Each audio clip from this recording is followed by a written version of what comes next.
কি নাম আপনার? কেন কান্না করতেছেন আপনি? আমি এসে আমার হাজবেন্ডের বাসায় ঢুকছি। আমার ভাসুরের কে হাজবেন্ড আপনার? আমার হাজবেন্ডের নাম জাকির হোসেন। আজকে কখন এসেছেন আপনি এখানে? 4টা বেজে গেছি। প্রথম অবস্থায় এসে আপনি কি বলছেন এবং কি বলে প্রবেশ করেছেন বা কি অবস্থাটা ছিল? আমি প্রথমে ঘরে ঢুকছি, স্যার দেখি আমার হাজবেন্ড শুয়ে আছে ওইখানে। পরে ওই টানিয়ে ওনার মা সহ আমাকে বাইরে রাখছে। তারপর ওখান থেকে ওর বড় ভাই আসিয়ে ওর মা আসিয়ে আমাকে এখানে নিয়ে আসিয়ে এইখানে রাখছে। ধাক্কাধাক্কি করছে, গলা ধাক্কাধাক্কি? হ্যাঁ, মাথায় আঘাত পাইছে অনেক। উদ্ধার করছে কেউ? আমি ভিতরে ঢুকছি, আমাকে ভিতর থেকে টানিয়ে মাথায় আসন দিয়ে মাথায় খুব ব্যথা পাইছে। কে আঘাত করছে? কে আঘাত করছে? আমার হাজবেন্ডের বড় ভাই।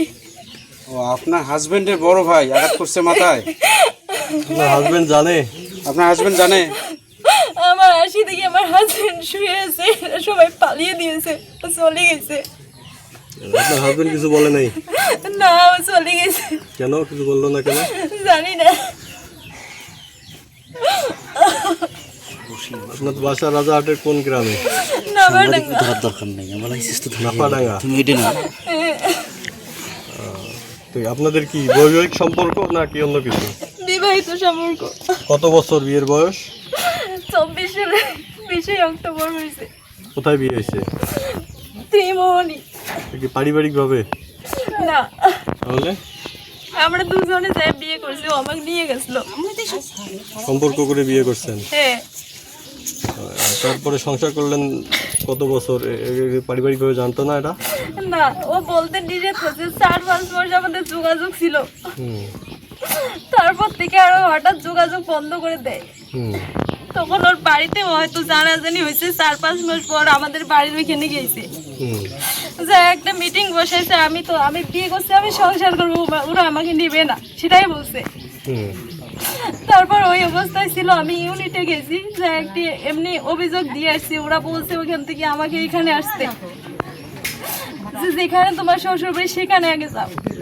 তাই আমি এখানে আসছি। ছেলে কি অন্য জায়গায় বিয়ে করছে আরো?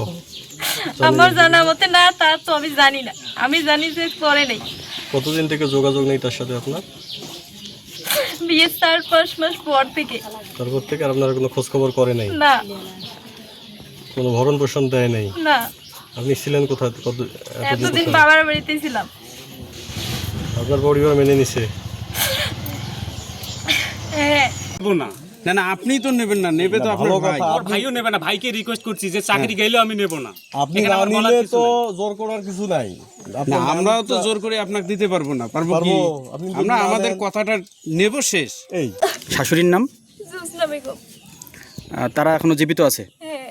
আমরা আজ কোনো জানিও না, আমরা জানাইও না, আমার কোনো গোষ্ঠীরাও আইসিও নেই, আমরা ওগুলো কবারে পারি না। বলতে পারেন? আমরা যাইও নেই, আমার বাড়িও দেখিনি যে কবে বাড়ি। কবে জানতে পারলেন আপনার যে বিয়ে হয়েছে? না, আমরা তো এই পরে এই যে মানে অভিযোগ করছে বলে তারপরে জানতে পারছেন যে বিয়ে হয়েছে? পাশে বলে শুনি বলে এই ঘটনা আছে, পাশে বলে গিয়ে তদন্ত করলে অফিসাররা কি তদন্ত করছে আমরা জানি। আর আজকে যখন মেয়েটা প্রবেশ করছে আপনার গৃহে, সেক্ষেত্রে কাগজ একটা নিয়ে প্রবেশ করছে, তাই না? আমরা স্যার দেখিনি। সে কাগজটা কি দেখেননি? না, আমরা এখন পর্যন্ত দেখেননি? সেটা আমরা দেখি কেতা। আচ্ছা, আপনার বড় ছেলে যেটা বলছে আর কি, সেই হিসাবে যে তাদের বিয়ে হয়েছে, কিন্তু সেটা তারা আপনারা জানে। এটা মেনে নিচ্ছেন না। আপনার বড় ছেলে এটা বক্তব্য দিয়েছে যে জোরপূর্বক বিয়ে করে, সেটা বলেন। আমরা জানি না, আমরা কোনো আল্লাফে করি নাই। ওই উনি বলছে যে ওই মেয়ে নিবে গেলে আমি বিষ খাবো, আমি মেয়ে নেবো না। চাকরি তো চাকরি আমি চাকরি করে না, এর আগে কয়বার চাকরি করে না, কত সবাই মিলে বসিয়ে ভোগে ফ্রি করে দিয়ে কাজে দেওয়া হয়। আমি চাকরি করবোই না, আপনার কি করবে না, তবু সংসার করবে না, এই তো। না তাও নেয় না, উনার ন্যায় নিবে না, আমার ব্যাপারে এগুলো নেই। আপনার ছেলে কি আরো কোথাও বিয়ে টিয়ে করছে, এরকম কোনো জানা আছে কি? আমরা ওগুলো কথাও খবর নেই। সেটাও জানেন না?